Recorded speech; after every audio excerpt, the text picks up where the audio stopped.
नमस्कार दोस्तों, मैं आमोद कुमार स्टडी ऑलिडियो में आप सभी का हार्दिक स्वागत करता हूं। दोस्तों, मैं आज भारतीय संविधान के बारे में पढ़ाने जा रहा हूं।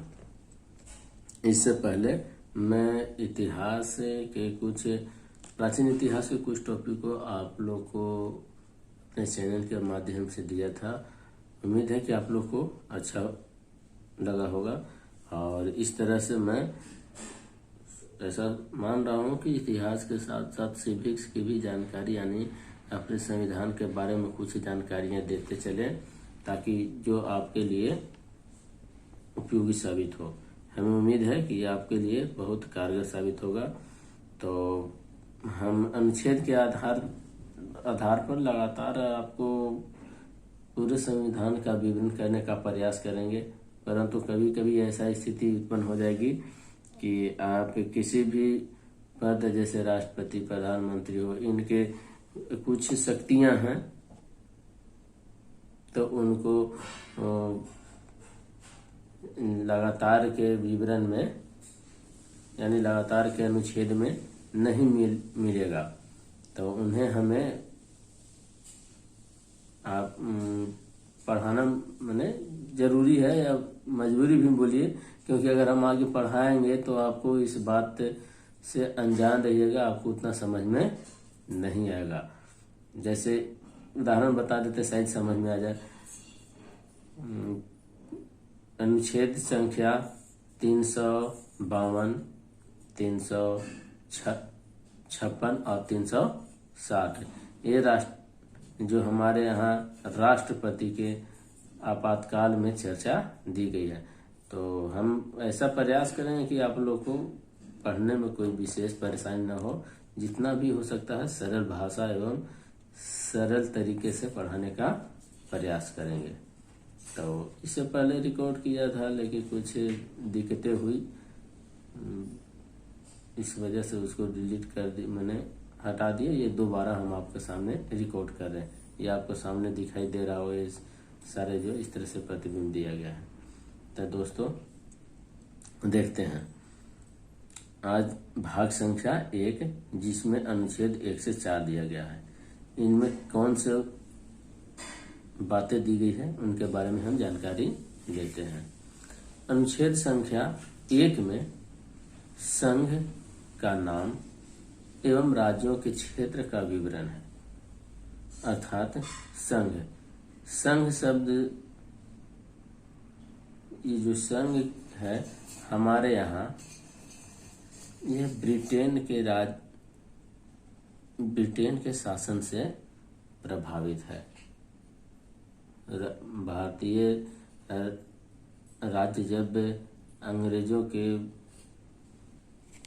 शासन से, रूल से अलग हुए थे तो उस समय हमारे यहाँ ब्रिटिश शासन होने के कारण हम लोग अधिक शासन व्यवस्था ब्रिटिशियन से प्रभावित हुए आता है।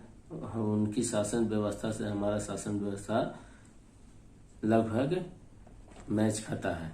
एक है कि वहाँ अभी भी महाराज या महारानी भी हैं राष्ट्रपति के तौर पर, और हमारे यहाँ राष्ट्रपति ऐसे ही है।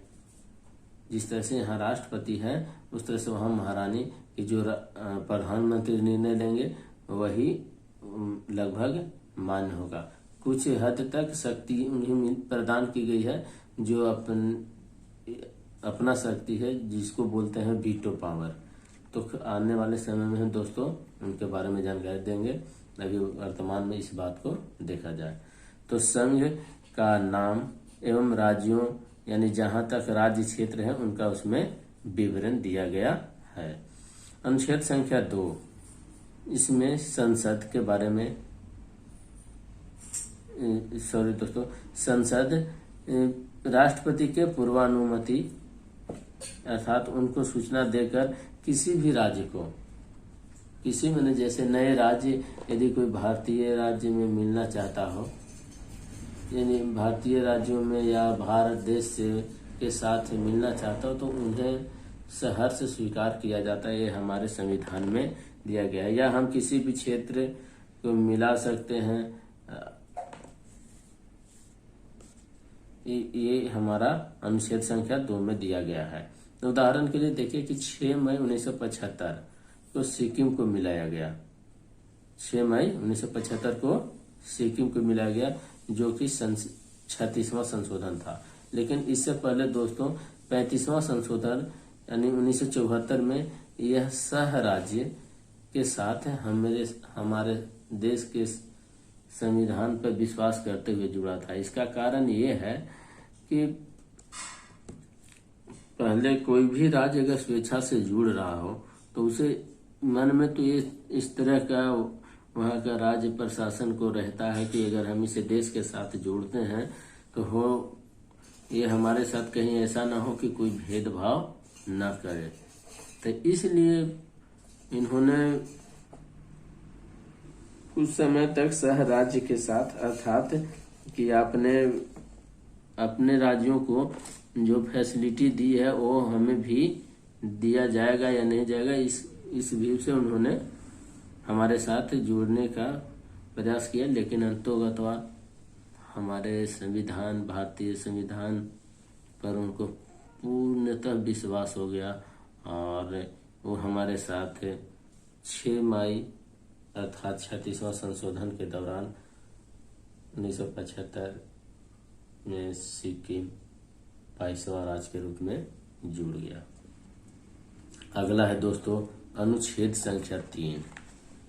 अनुच्छेद संख्या 3 इसमें फिर उसी बात जिस तरह से अनुच्छेद 2 में कहा गया था किसी भी राज्य को हम मिला सकते हैं, ठीक उसी तरह से कि अपने मिले हुए राज्य को, यानी पहले किसी राज्य को मिलाए और उसमें मिले हुए राज्य को हम यदि उसके क्षेत्र में और बढ़ाना चाहे, राष्ट्र हित में उसके क्षेत्र को और हो सकता बढ़ाना चाहे, और या हो सकता है उस क्षेत्र को घटाने में ज्यादा फायदा हो, या किसी एक राज्य के क्षेत्र को दूसरे राज्य में देना मजबूरी हो या जरूरी हो, ये सारी बातें राष्ट्र हित के अंतर्गत आती है। तो ऐसे में संसद ऐसे सारे कार्यों को कर सकती है, घटा सकती है, बढ़ा सकती है, नाम भी परिवर्तन कर सकती है। ये सारी बातें अनुच्छेद संख्या 3 में दी गई है। उदाहरण के आप ले देखिए तो बिहार से झारखंड को अलग किया गया, यूपी से उत्तराखंड, J&K को पहले विशेष राज्य का दर्जा प्राप्त था, अब उसमें परिवर्तन करके केंद्र शासित प्रदेश बना दिया गया। एक और उदाहरण है कि पश्चिम बंगाल के बेरुवाड़ी क्षेत्र को बंगाल के साथ 1960 में एक समझौता हुआ था कि इसमें ऐसा एक घटना था कि भारत के कुछ क्षेत्र ऐसे थे जो बांग्लादेश के सीमा के क्षेत्र के अंतर्गत आते थे, और पश्चिम बंगाल के यानी बंगाल के कुछ ऐसे क्षेत्र जो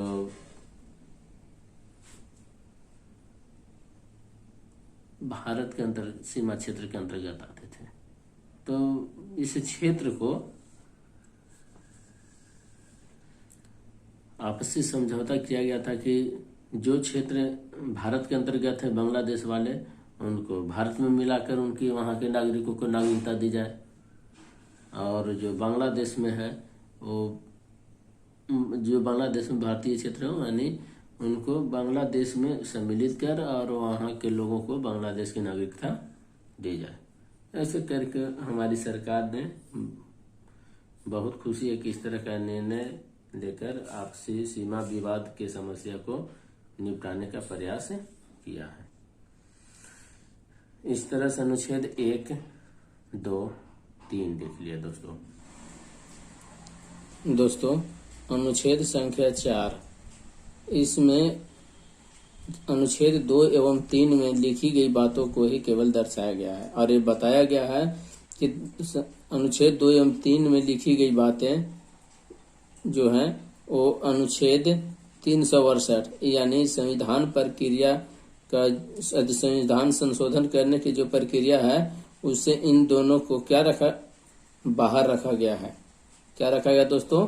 इन दो अनुच्छेद 2 एवं 3 को साधारणतः जो साधारण बहुमत से पास होने वाले विधेयक हैं उनसे इनको क्या रखा गया है?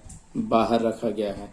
साधारण का अर्थ होता है कि लोकसभा में यदि कहा जाए तो 545 में उन्हें मिनिमम 273 वोट अर्थात 50% मत से साधारण विधेयक को पास किया जाता है। इस प्रकार दोस्तों अनुच्छेद 1 और 4 स्वाभाविक है कि प्रभावित होंगे, क्योंकि इस अनुच्छेद 1 में संघ का नाम है। अतः दोस्तों इस प्रकार हम लोग का भाग 1 कंप्लीट हुआ।